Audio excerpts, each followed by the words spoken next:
பேசியும் நீங்க பதில் பேசாம இருக்கிறீங்களா? அப்படி அதுதான். அப்ப 10 வார்த்தை ஒரு முதல் வார்த்தையில அமைதியா இருக்கு, 2வது வார்த்தையில அமைதியா இருக்கு, 3வது வார்த்தையில அமைதியா இருக்கு. ஆனா 5, 6 அது அப்படியே கண்டினியூயா ஒரு 15 நிமிஷம் உங்களுக்கு எதிராக வார்த்தைகள் வரும்போது, உங்களை குற்றப்படுத்தி வரும்போது அதை ஏற்றுக்கொள்ளுகிற அளவில் நீங்கள் நிதானிக்கிறீர்களா? ஹல்லேலூயா. இயேசு கிறிஸ்து சிலுவையில் அடிக்கப்படும் போது அவரை அநேக குற்றங்கள்னால சொல்லிக்கொண்டே இருந்தாங்க. ஆனா அவரு ஆவிக்குரியவராய் இருந்து, இவர்கள் செய்கிறது இன்னதென்று அறியாதிருக்கிறார்கள், இவர்களை மன்னியும். இந்த இடத்துல நீங்க இருக்கிறீங்களா? ஹல்லேலூயா. இல்ல ஆண்டவரே இவங்களை அடிங்க, என்ன கண்ணீர் வடிக்க வச்சுட்டாங்க, இவங்களை நீங்க என்னன்னு கேட்டே ஆகணும் அப்படின்ற இடத்துல உங்கள் ஆவி இருக்கிறதா? அது என்னன்னா, அது என்ன ஆவின்னு உங்களுக்கு தெரியும், பழி வாங்குற ஆவி. இடிமுழக்க சகோதரர் என்ன சொல்றாங்க, இயேசு கிறிஸ்து போகும்போது இயேசுவை அவதூறாய் பேசின யூதர்களை பார்த்து இடிமுழக்க சகோதரர்கள் என்ன சொல்றாங்க? ஹல்லேலூயா. அவர்கள் என்ன யோவானும் யாக்கோபும் என்ன சொல்லுகிறார்கள்? இப்பொழுது சொல்லும் ஆண்டவரே, வானத்திலிருந்து ஒரு அக்கினியை இறக்கி உங்களை எரிச்சு போறது. ஹல்லேலூயா. அப்ப ஆண்டவர் சொல்றார், நிதானிக்கிறார். அங்கே ஆண்டவர் சொல்றார், நான் எரிக்கவோ அழிக்கவோ வரல, நான் ரட்சிக்க வந்திருக்கிறேன். நான் எவ்வளியில் நடக்கிறேனோ அவ்வளியில் நடக்கவே உன்னை ரட்சித்தேன். ஆமென். சோ நம்முடைய இந்த நாட்கள்ல நிதானமாய் பேச வேண்டும்.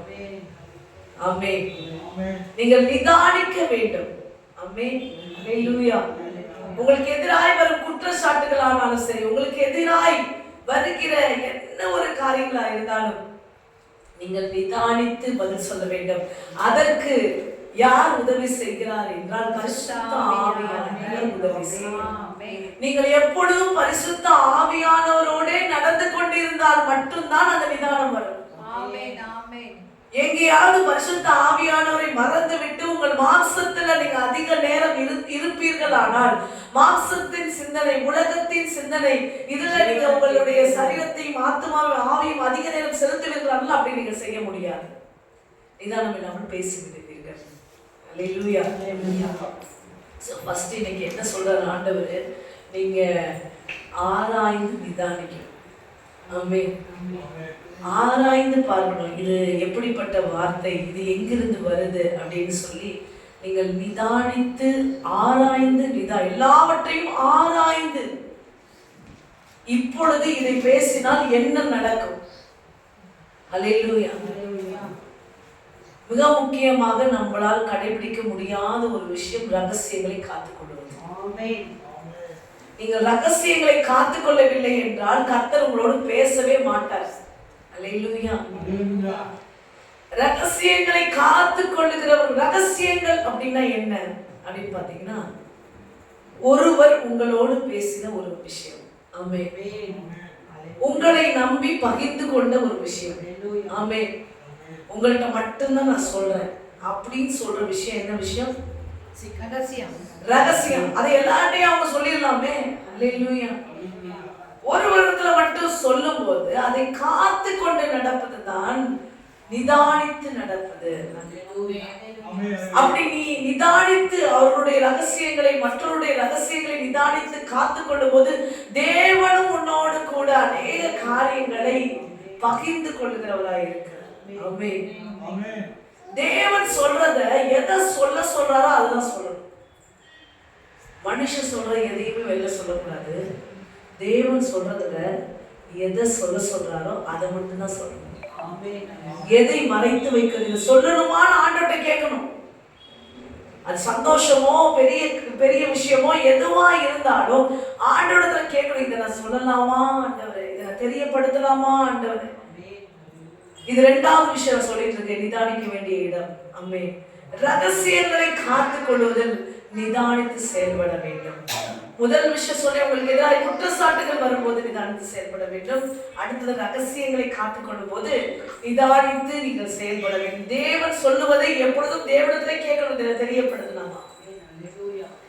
மனுஷன் சொல்றத மனுஷன் நீங்க தேவன் மட்டும்தான்.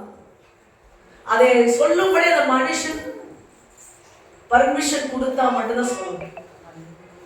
அதுதான் ஊழியத்துக்கும் கர்த்தருக்கும் ஏற்றது, கர்த்தருக்குரியவங்களுக்கு ஏற்றது. ஆமென்.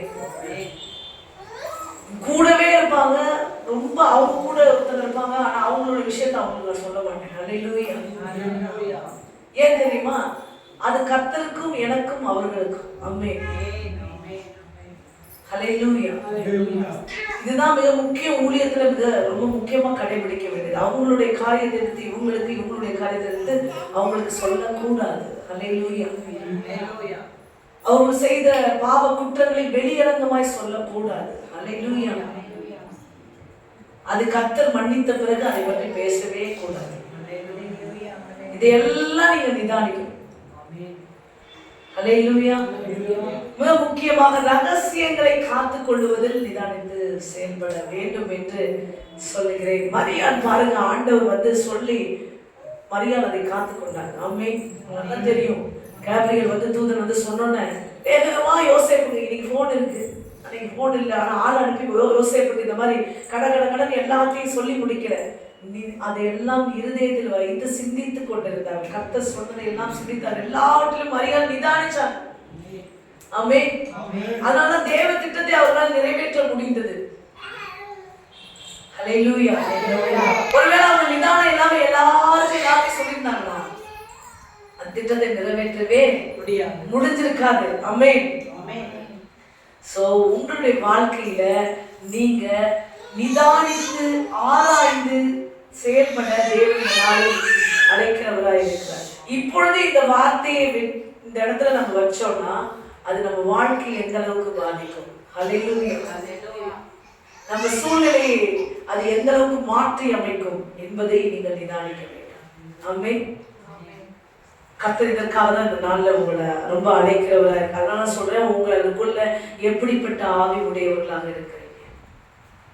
சிலர்கிட்ட ரொம்ப சாந்தமாவே பேசுவீங்க, அதை விட்டுருக்கு. எல்லார்கிட்டையும் எப்படி இருக்கிறீங்க? சிலர்கிட்ட அப்படியே பேசி பழகி இருப்பீங்க, அப்படியே பேசிட்டு இருப்பீங்க. அதனால நீங்க அப்படிப்பட்டவர்கள் அல்ல. அல்லேலூயா.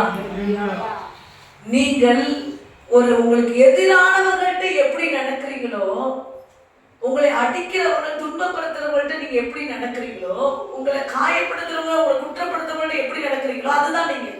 ஆமென். அல்லேலூயா.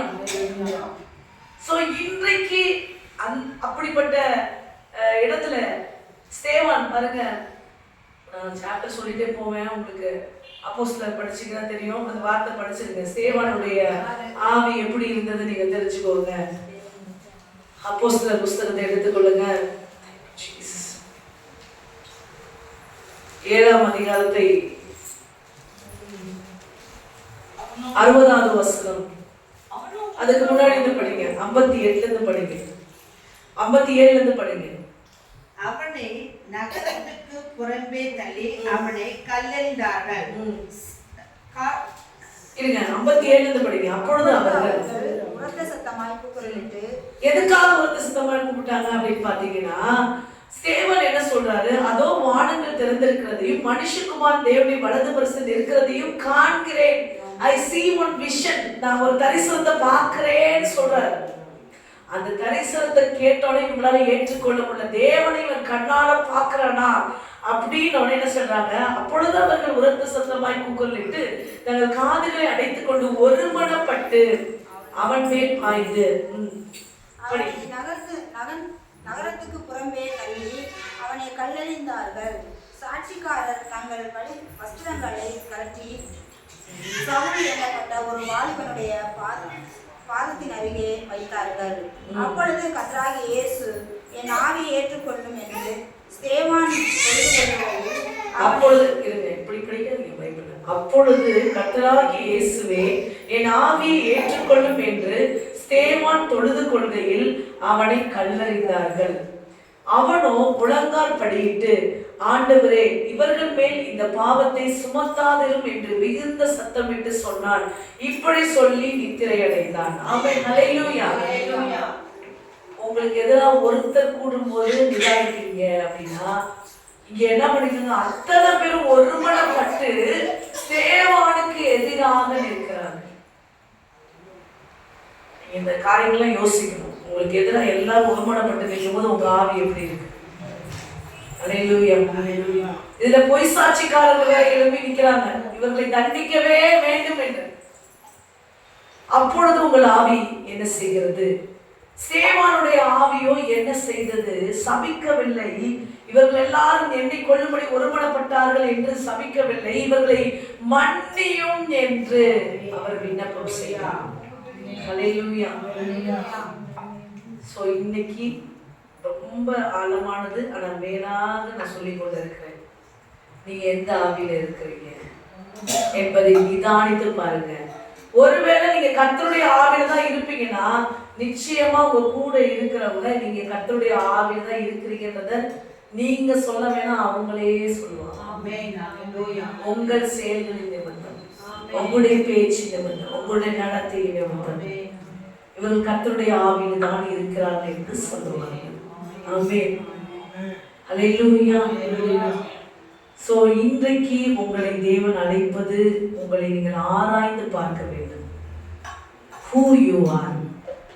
Really you are a spiritual woman. Really உண்மையாவே நீங்க தேவ ஆவியை பெற்ற பெண்களா, தேவ ஆவியை பெற்றவர்களா, பரிசுத்த ஆவியினால நிரப்பப்பட்டவர்களா, இல்ல இடிமுழக்க சகோதரர் போல இஷ்டத்துக்கு ஏதோ ஒன்றை பேசுகிறீர்களா? ஹல்லேலூயா. நீங்கள் தான் இந்த உலகத்துக்கு வெளிச்சமா இருக்கிறீர்கள், உப்பா இருக்கிறீர்கள் என்று தேவன் உங்களை தெரிந்து கொண்டிருக்கிறார். சீஷர்களை எப்படி தெரிந்து கொண்டாரோ, அந்த இடிமுழக்க சகோதரர் பேச சொல்லி எப்படி தெரிந்து கொண்டாரோ, அப்படிதான் உங்களை தெரிந்து ஒவ்வொரு நாளும் தம்முடைய ஆவியினாலும் வார்த்தையினாலும் நிரப்பி உங்களை உருவாக்கி இருக்கிறார். நீங்கள் உருவாக்கப்பட்ட பாத்திரம் உங்களை சிதைக்க வேண்டும், அழிக்க வேண்டும் என்று ஒருவன் எப்பொழுதும் முயற்சித்துக் கொண்டிருப்பான். ஹல்லேலூயா.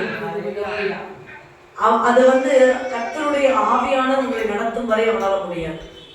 நீ கர்த்தருடைய ஆவியான நடத்துவதை விட்டு விட்டு உலகத்தின் ஆவிக்கு, மனுஷின் ஆவிக்கு இடம் கொடுப்பீங்கன்னா நிச்சயமாக அந்த கர்த்தருடைய பிள்ளை என்ற ஸ்பிரிச்சுவல் விமன்ற இடத்தை விட்டு விலகி வந்துடுவீங்க. ஹல்லேலூயா. சோ இப்ப சொல்லுங்க, நீங்க ஆவிக்குரிய நபர்களா இருக்கிறீங்களா? ஆமா, இருக்கணும். ஆவிக்குரிய நபர்களா இருக்கிறீங்களா? அப்பப்போ கொஞ்சம் மாறவே கூடாது. முழுமை அந்த மாறுகிற இடத்துல பலருடைய ரட்சிப்பை இழந்து போயிருக்கு. உங்க ரட்சிப்பு கொண்டு ஆகாது. நீங்க திரும்பமா கொஞ்ச நாள் கழிச்சோ இல்ல ஒரு மணி நேரங்கள் கழித்தோ தேவன் இடத்தில் மன்னிப்பு கேட்டு உங்கள் ஆவியும் உங்கள் சரதி கழுவிப்பீங்க. ஏன்னா உங்களுக்கு வழி தெரியும், ரட்சிப்புக்கான வழி தெரியும். ஆனா நீங்க அந்த இடத்துல ஆவியை விட்டு வேற ஆவியில் நின்னீங்கல்ல, அவங்களுக்கு தெரியாது வழி. நீங்க வேற ஆவி நின்ற ரூபம் மட்டுமே தெரியும். ஹல்லேலூயா. அப்ப அந்த இடத்துல நீங்க திருப்பியும் அவனுக்கு போய் சத்தியம் சொல்ல முடியுமானா முடியாது. ஹல்லேலூயா. அவனுக்கு அந்த ரட்சிப்பின் வழி இழக்கம் பண்ணுகிறீர்கள். நீங்கள் ஆவியிலிருந்து, பரிசுத்த ஆவியின் வழியிடத்திலிருந்து வெளிவருவதனால் எதை இழக்கிறீர்கள்? உன்னுடைய அயலானுடைய ரட்சிப்பை நீ இழந்து போகிறாய். ஹல்லேலூயா. அவ்வளவு முக்கியமானது நம் பரிசுத்த ஆவியானவரை காத்துக் கொள்ளுதல். ஆமென். ஹல்லேலூயா. இன்றைக்கு தேவன் உங்களை அழைக்கிறார், நிதானித்து நடக்க. நிதானமாய், யோபு சொல்ற நிதானமாய் பேசினான். உண்மையா பேசணும்னா அவன் தான் நிதானம் இல்லாம பேசணும். எல்லாத்தையும் இழந்து போயிருக்கிறது அவன் தான். ஆனா கூட இருக்க நண்பர்கள் பேசும்போதும் யோபு என்ன பேசினார் அப்படின்னா நிதானமா பேசணும். என்னன்னா அவர் தன்னை நீதிமான் என்று மேன்மை பாராட்டினாரு. அதற்கு தான் தேவன் இதை அனுமதித்தாரு. நான் நீதிமான் என்று சொல்லிக் கொண்டார் யோபு. தேவன் அதை புரிய வைப்பதற்காக இந்த பாதைகளை அனுமதித்தார். ஆனால் அவர் கர்த்தரோடு சொல்லல. ஹல்லேலூயா. கர்த்தரை என்ன பண்ணல? ஒரு நாள் நாவினால் கர்த்தரை அவர் ஒரு நாள் தூஷிக்கவே இல்லை. அந்த நண்பர்களை தூஷித்தாரா அப்படின்னா அதுவும் இல்லை. அல்லேலூயா. அவர்கள் உன்மேல கல்லு வந்து விழகட்டும் அப்படிலாம் சபித்தாரா? அந்த நண்பர்களை குற்றப்படுத்தி கொண்டு இருக்கிறவங்களை சபித்தாரா அப்படின்னா இல்ல. சோ அதனாலதான் ஆண்டவர் சொல்றாரு, என் தாசனாகிய யோபு பேசுறது போல நீங்கள் நிதானமாய் பேசணும். சோ நீங்க இன்றைக்கு பல காரியங்களை ஆராய்ந்து பார்த்து, உங்க முக்கியமா இப்ப நான் பேசிட்டு இருக்கிறது எல்லாமே உங்களுடைய புத்தியை, உங்களுடைய நாவை, உங்கள் இருதயத்தை, இந்த மூன்றையும் நீங்க என்ன பண்ணணும்? நிதானிச்சு செயல்படுத்தணும். ஒரு காரியத்தை ஒருவரிடம் பேசுவதன் நிமித்தம் அவர்களுக்கு என்ன உண்டாகும் அப்படின்றதுல ஆவிக்குரியவர்கள் கவனமாக இருக்க வேண்டும். சில நேரம் நீங்க பேசிட்டு இருக்கிறது உலகத்தானுக்கு எப்படி இருக்கும் அப்படின்னா பைத்தியத்தனமா தெரியும். அதை பத்தி கவலைப்பட வேண்டாம். ஏன்னா ஆவிக்குரியவனை உலகத்தான் நிதானிக்கவே மாட்டான். ஒருத்தன் மதிக்க போயிட்டு இருப்பான், அவனுக்கு வந்து இன்னொருத்தன் வந்து ஹாஸ்பிட்டல் உதவியை கொடுக்கணும்னு நினைப்பான். ஆனா ஆவிக்குரியவன் ஆத்மாவை காக்க வேண்டும் என்ற முயற்சி. அது பார்க்கும் போது மற்றவனுக்கு எப்படி தெரியும் அப்படின்னா, இவன் என்ன இதை செய்து கொண்டு இருக்கிறான் என்று நிதானிக்க முடியாது அவனால. இவன் பண்றது அவனால உலகத்துல இருக்கிறவன, மற்ற ஆவியில் இருக்கிறவனால ஆவிக்குரியவனை நிதானிக்க முடியாது. தேவனுக்கு அடுத்த காரியங்கள் தான் ஆவிக்குரியவனுக்கு சொல்லப்படுகிறது. அப்ப உலகத்தான் வந்து அதை புரிந்து கொள்ள முடியாது. அதை பற்றி நீங்கள் கவலைப்பட வேண்டாம். ஆனா கர்த்தர் என்ன சொல்றாரு? அதை நீங்கள் கேட்டு நடக்க உங்களை ஆண்டவர் அழைக்கிறார். ஆமென். அல்லேலூயா. சோ ரெண்டாவது விஷயம் சொன்னேன். முதல் விஷயம், குற்றப்படுத்தும் போது ஸ்தேவானை போல, யோபு போல நீங்கள் இருக்க வேண்டும். ரெண்டாவது விஷயம், மரியாதை போல நீங்கள் ரகசியங்களை காக்கணும். அவங்கள்ட்ட சொன்னா வெளியே வராதுங்க அப்படின்னு பேருவாங்க. ஆமென். அல்லேலூயா. அல்லேலூயா. எத்தனை பேர் இருக்கீங்க? நிறைய பேர் வாயை சொல்லுவாங்க. என்ன சொல்லுவாங்க? இல்ல இல்ல, ஆமா, அப்படி நிறுத்தாத ரேடியோஸ் இருப்பாங்க. சரிங்களா? அப்படி இருக்கவங்க ஆண்டவரோடு இணைய முடியாது. ஆண்டவர் வந்து அவங்கள்ட்ட எதுவுமே ரகசியங்களை சொல்ல மாட்டார், அதிகம் பேச மாட்டார். ஏன்னா நீங்க ரகசியங்களை காக்கிறவங்க. யோவான் பாருங்க, அநேக ரகசியங்களை தேவன் வெளியிட்டார். ஏன்னா அவர் ஆண்டவரோடு மட்டும்தான் அதிக நேரம் இருந்தார். அவரோட அந்த ஐக்கியத்தை வச்சுக்கிட்டார்.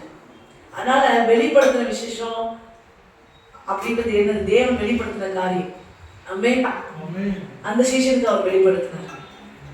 ஏன்னா அவருடைய அதிகபட்ச ரிலேஷன்ஷிப் ஆண்டவரோடு இருந்தது. எதையுமே ஆண்டவருக்கு தெரியாம அவர் செய்யவில்லை. அவர் என்ன பண்ணாரு? கர்த்தர் சொன்னதை முத்திரை போட்டாரு, மித்ததெல்லாம் வெளிப்படுத்தினார். ஆமென்.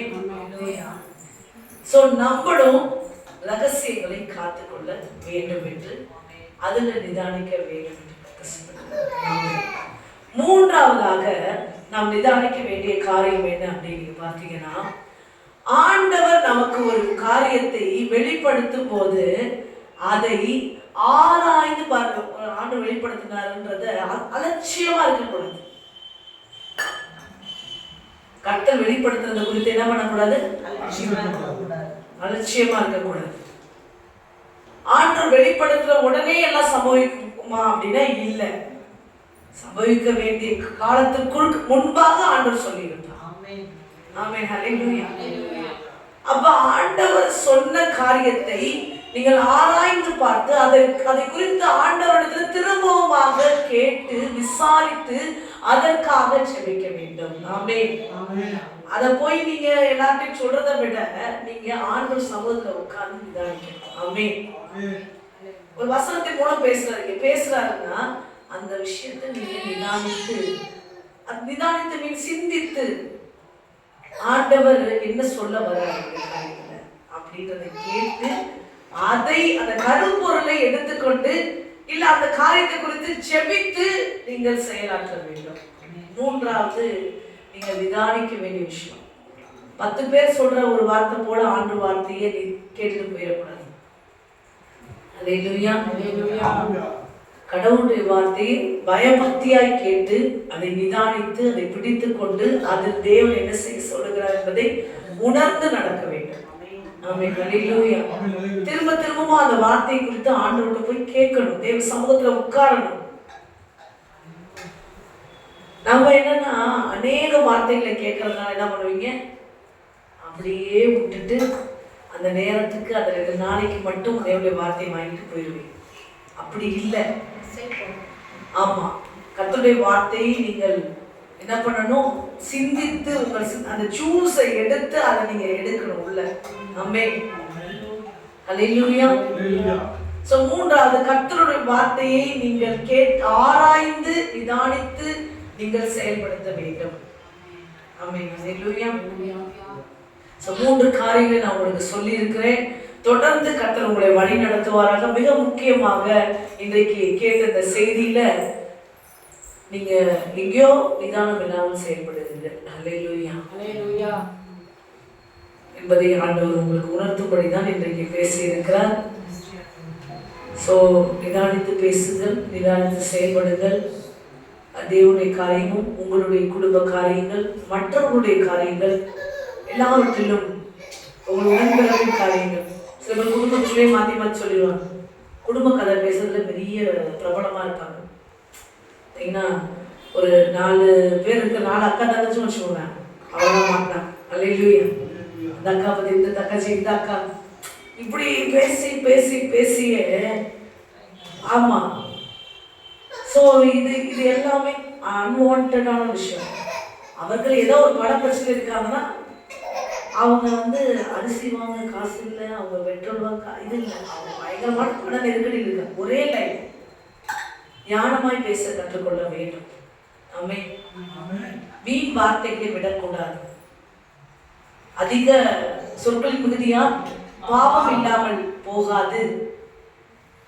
அப்ப நான் என்ன பாவம், ஒரு பாவம் செய்யல, நல்லா எல்லாத்தையும் பேசி முடிச்சுட்டு பாவமே செய்யலையே, நான் ஒரு பாவம் செய்யல, செயல்பாட்டில் காட்டலையே, உன் பேச்சே பாவம் ஆயிடுச்சு. ஸோ இன்னைக்கு இதை நிதானிச்சு ஆவியை பெற்றுக்கொள்ளுங்க. பரிசுத்த ஆவியினால ரினிவல் ஆகுங்க. ஆவியானவரோட நடக்கிறீங்களான்ற அந்த என்ன சொல்றது உணர்வு உங்களுக்கு எப்பயுமே இருந்துட்டே இருக்கணும். பரிசுத்த கூட இருக்காரா, எவ்ரி டைம் ஆண்டவர் கூட இருக்காரா, இவங்களோட பேச போறீங்க, ஆவியான கூட இருக்காரா, இந்த பிரச்சனையை ஃபேஸ் பண்றீங்க, ஆவியான கூட இருக்காரா, இது உங்களுக்கு ரொம்ப அவசியம். அப்பதான் நீங்க ஆவிக்குரிய பெண்களாக ஆவிக்குரிய மனிதனாக நீங்க இருக்கிறீங்க என்பதை நீங்க தெரிஞ்சு கொள்ளுங்க. நன்றி ஜீசஸ். நன்றி. செபிக்கலாம். நன்றி இயேசுவே. இந்த நேரத்துல நீங்க சொன்ன